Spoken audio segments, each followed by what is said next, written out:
السلام عليكم ورحمة الله وبركاته. دلوقتي لسه انتشر إن الفريق القومي عمل إعلان مع شركة بيبسي، إن هما بيعملوا اعتذار للجماهير، يعني إن هما خسروا البطولة. ده أنا واحد بصراحة مش عارف يقول إيه. يعني قمة السفه، وكل حاجة دلوقتي فلوس. يعني حتى الخسارة وحرقة الدم بتاعت الجماهير بيستغلوها.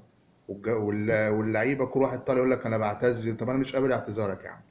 الناس دي المفروض تتحاكم. الفلوس دي ايه ده؟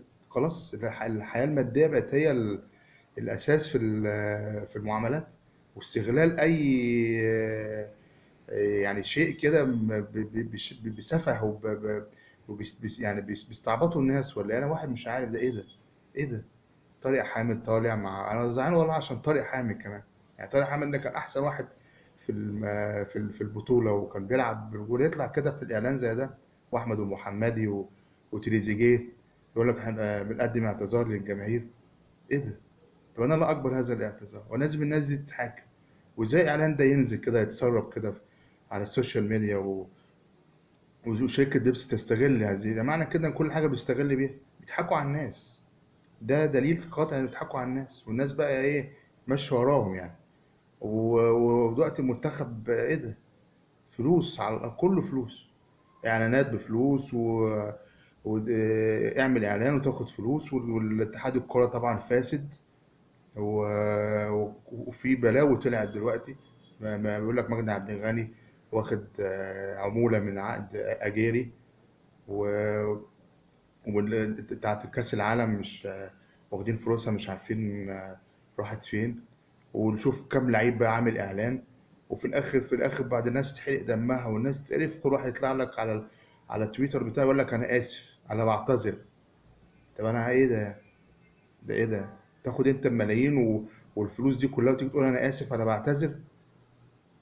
ودلوقتي عاملين اعلان شركه بيبسي تعمل اعلان؟ ده استفزاز. بيستفزوا الناس بجد. ده يعني حاجه غير طبيعيه. مش ممكن. ايه الناس دي؟